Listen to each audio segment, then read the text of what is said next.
43 missed calls. That's what I saw the morning after I posted the photos, snow-dusted porch pine trees. My caption, best Christmas gift I could ask for. For years, my family forgot to invite me to Christmas. This time, they remembered within hours only to announce that my brother Julian and his pregnant wife, Clara, would be moving in. They thought my silence meant guilt. It didn't. It meant countdown. By the time they sat me down at that so-called family dinner, I'd already prepared something waiting for them. Something that would make this Christmas one they'd never forget. For as long as I can remember, Christmas in our family was never about warmth. It was about presentation. My father, Arthur, a high-ranking investment executive, liked to say that reputation was a family's greatest asset. My mother, Helena, a former TV anchor turned philanthropist, was the kind of woman who smiled for charity cameras but forgot the name of the waitress pouring her wine. And then there was Julian, my older brother, the golden child. Every success of his was a family event. Every achievement of mine was background noise. When I was 10, they forgot my birthday because Julian had a soccer tournament. I sat alone at the kitchen table, a single candle stuck into a store-bought muffin. My grandmother, Agnes, called that night, furious that no one had celebrated. She was the only one who ever noticed the small things, the only one who made me feel seen.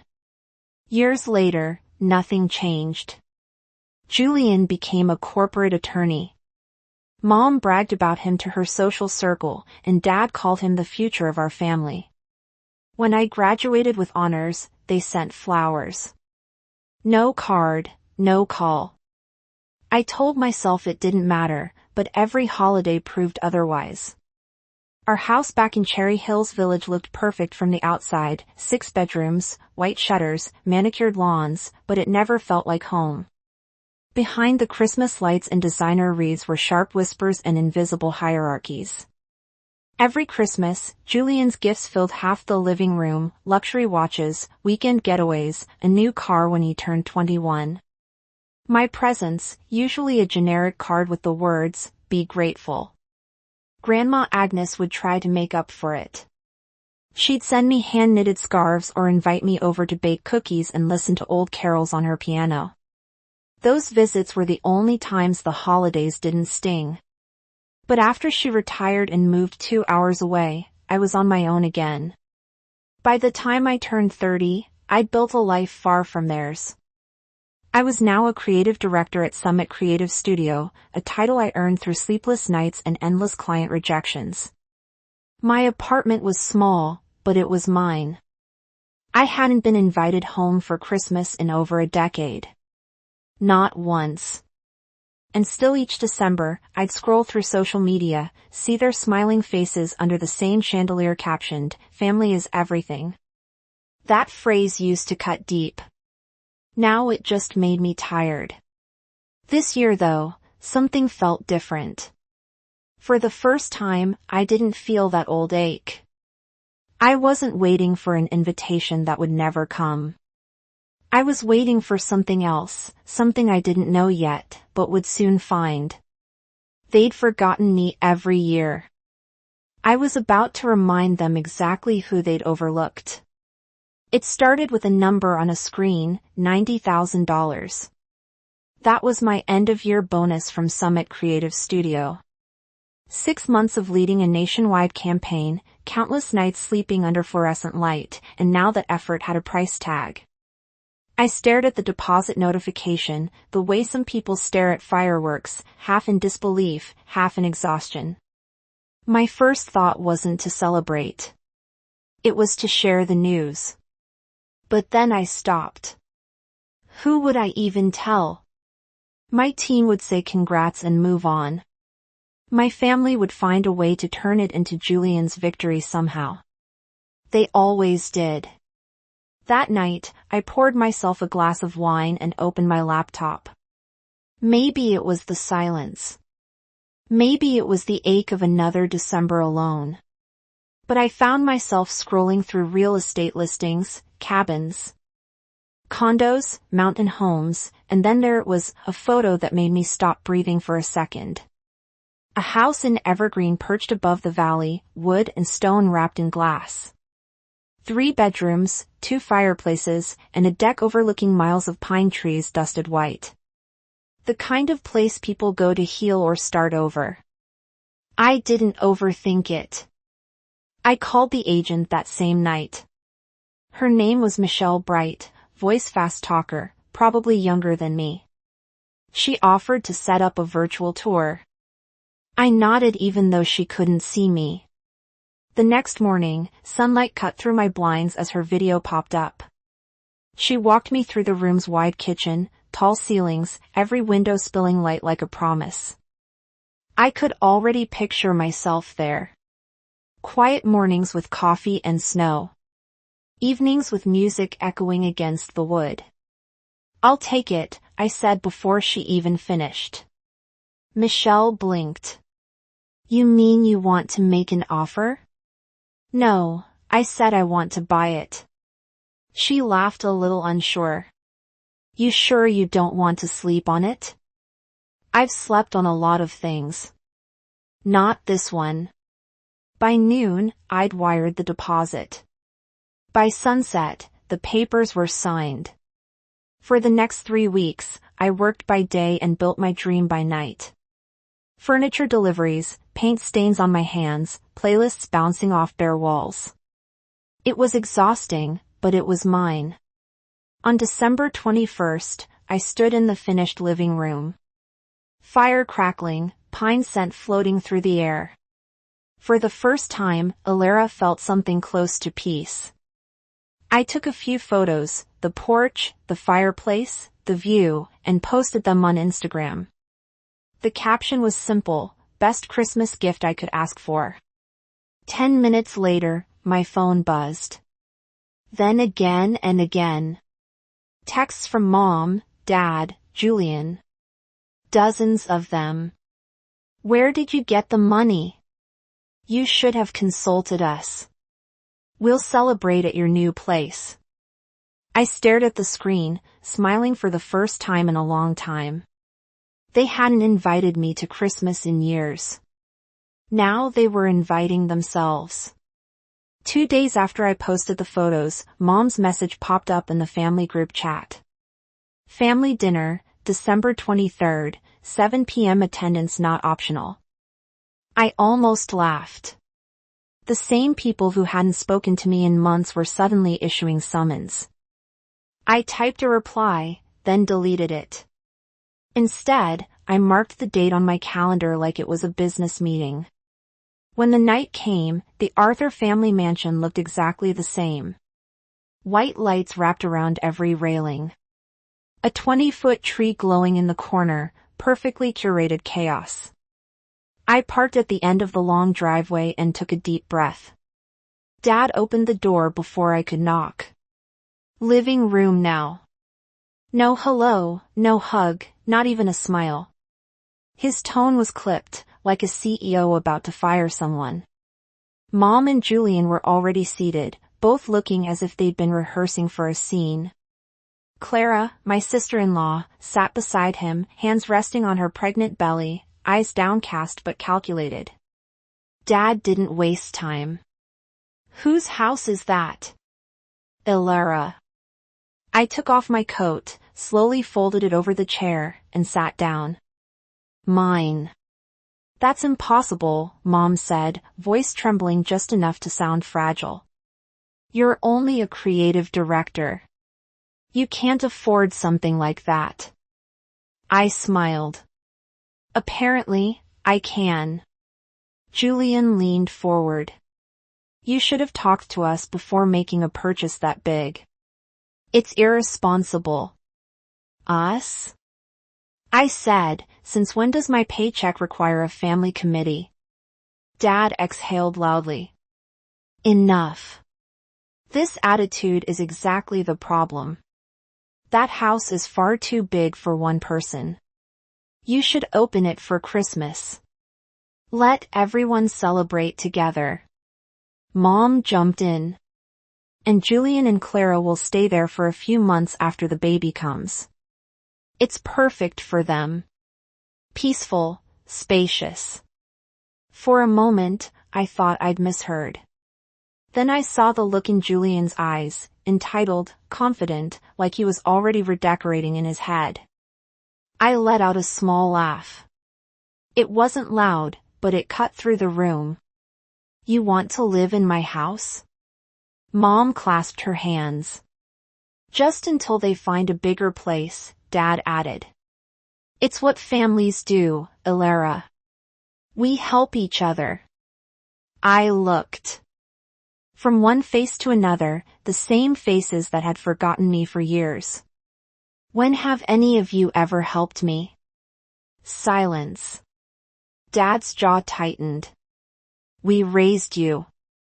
You raised Julian, I said quietly. I raised myself.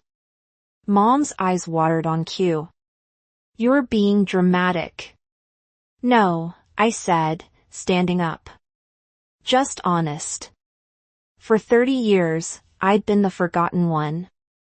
But now they needed me, and they hated it. As I picked up my coat, Dad's voice turned cold. If you walk out that door, you're cutting ties with this family. I paused, hand on the handle, and smiled faintly. You cut me off years ago. I'm just making it official. The door clicked behind me, sealing 3 decades of silence into a single sound. They thought my silence meant surrender. It didn't. It meant strategy. The night after that dinner, I barely slept. Not because I was angry, but because I wasn't. For once, the rage was gone, replaced by a clarity so sharp it almost hummed. They wanted my house. My peace. The one thing I'd built without them. And they thought I'd hand it over out of guilt or tradition or some twisted version of family duty. They didn't understand. I'd spent my entire life earning things they got for free. I wasn't giving up this one. The next morning, I called Michelle, my realtor, and asked her to email me every document from the house purchase deed. Mortgage proof of ownership.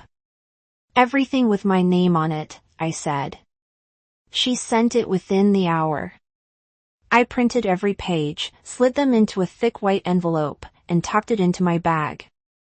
Then I waited. On December 23rd, the date they'd chosen for their family dinner. The text came. Don't be late, Mom wrote. We have things to discuss. I drove through the falling snow, the road curling through neighborhoods, decked out in lights and inflatable Santas. Every house I passed looked warm, full of loved ones. By the time I reached theirs, the cold had settled deep inside my chest. The mansion glowed like a cathedral of money. Through the wide windows, I could see the long dining table already set. Silverware polished, champagne chilling, smiles rehearsed. When I walked in, all conversation stopped. Dad stood at the head of the table, one hand gripping a glass, the other tucked into his pocket like a general before battle. Good, he said. You're here. Sit down. I didn't. I stayed standing. Say what you came to say. Mom sighed as though I were the problem. Elara, please. It's Christmas. We don't want to fight. Julian leaned back in his chair, smirking. We just need to be practical. You have a new house sitting empty and we have a baby on the way. It's logical. Logical, I repeated. You mean convenient? He shrugged. Same thing. Dad set his glass down hard enough for it to chime. Your brother needs support. Family supports each other. Where was that support? I asked, when you left me alone with Grandma Agnes every holiday for 10 years. When you forgot every birthday until I stopped reminding you? Mom's face tightened. We've made mistakes, but this is not the time to dredge up old pain. That's the problem, I said softly. You think pain has an expiration date? The air shifted. No one moved. Even Clara looked up, her expression flickering between guilt and fear. I reached into my bag and pulled out the envelope. You want to talk about family? Fine. Let's start with honesty. Dad frowned. What's that? The deed? I said, laying it on the table. To my house. The one you think I bought for your son? Julian scoffed. You don't need to be defensive. Oh, I'm not defensive, I said. I'm documenting. Mom's voice cracked, the tremor rehearsed. Alara, we just want to be together for Christmas. You're taking this so personally. Personally, I laughed. You excluded me for 13 Christmases. The only time you remembered I existed was when I posted something you wanted. No one spoke. The fireplace crackled behind me, soft and cruel. Then Dad's temper broke. You're being selfish. You've changed, Alara. You've become cold, greedy, independent. I interrupted. That's the word you're looking for. He stepped closer. You will not talk to me like that. I'm not a kid anymore, Dad. You can't guilt me into obedience. Julian slammed his hand against the table. You're part of this family, whether you like it or not. I looked straight at him. You're right. I'm part of it. The part you forgot could survive without you. For a second, no one breathed. Then I did something none of them expected. I smiled. Since we're being practical, I said, sliding a second envelope across the table. Here's a letter from my lawyer. It states that any attempt to access or reside in my property without consent will be considered trespassing. You'll find the relevant legal citations highlighted. Merry Christmas. Mom gasped. Dad's jaw clenched so hard I could hear the grind of his teeth. Julian's smirk collapsed. You wouldn't, he whispered. I already did, I said. That house is mine. The locks are coded. The cameras are live. You're not invited. Mom stood up suddenly, face red. We gave you everything. No, I said quietly. You gave me nothing, and I made everything from it. Silence spread through the room like smoke. Even the music from the next room seemed to fade.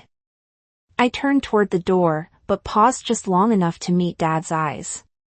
You said I was cutting ties, I said. You were right. I'm finally free. I walked out before anyone could speak. Outside, the snow was falling harder, soft flakes landing on my coat, melting against the heat of my skin. I could still hear them shouting through the door, voices tangled in anger and disbelief. But for me, it was all fading like static. I no longer needed to listen to. By the time I reached my car, my phone was already buzzing again. Calls from Mom, texts from Dad, a voicemail from Julian. I let them ring until the screen went black. Then I drove. The mountain road curved up through the dark, the world shrinking behind me. By the time I reached my house, midnight had passed. The lights I'd strung across the porch flickered softly, greeting me like an old friend. Inside, the fire was still warm. On the counter sat a half-empty bottle of wine, and beside it a single wrapped box I'd left for myself. Inside was nothing expensive, just a small silver keychain engraved with 3 words, my own home. I sat by the window, looking out over the snow, and finally let out a breath I'd been holding for 30 years. I hadn't ruined Christmas. I'd reclaimed it. And somewhere down in the city, the people who once owned my silence were learning what it felt like to be ignored. They'd wanted to move into my house. Instead, they moved out of my life. Christmas morning came quiet and golden. My mountain house smelled like cinnamon and pine, the fireplace humming its slow rhythm. Outside, snow piled softly along the deck railing. Inside, laughter filled the air. Not theirs, but mine. My cousins had driven up the night before, bringing food, music, and warmth that didn't need performance. Grandma Agnes sat near the window, knitting with her gentle smile. When I handed her coffee, she squeezed my hand. "You look peaceful," she said. "I am," I answered, surprised by how true it felt. My phone buzzed on the counter. 23 missed calls. I turned it face down. No guilt, no ache, just quiet. That afternoon, we played cards, roasted marshmallows, and sang badly off-key to carols Grandma loved. For once, no one was pretending. As night fell, I stepped outside alone. The valley glowed under the moonlight, endless and still. I'd spent years waiting for my family to remember me. But standing there, I realized being forgotten had set me free. I used to think being left out was the worst kind of pain. Watching them smile in family photos, raise their glasses, pretend I never existed. I thought I wanted to be invited, seemed chosen. But now I understand, sometimes being excluded is the quietest blessing life gives you. It's the doorway to peace. Every wall I built, every door I locked wasn't made of anger. It was made of boundaries. Boundaries that protect the version of me I fought so hard to become. I didn't buy that house to prove a point. I bought it to finally have a place where love wasn't conditional. Where I didn't have to earn my seat at the table. They can keep their perfect dinners, their polished lies, their toast to appearances. I'll keep what they can't. Fake laughter. That's real warmth, that's earned silence that feels like freedom. Sometimes peace doesn't look like reconciliation. Sometimes it looks like snow falling outside your own window. While the world that once hurt you keeps spinning somewhere far away. If you've ever had to choose peace over belonging, tell me in the comments. You're not weak for walking away. You're strong for finally coming.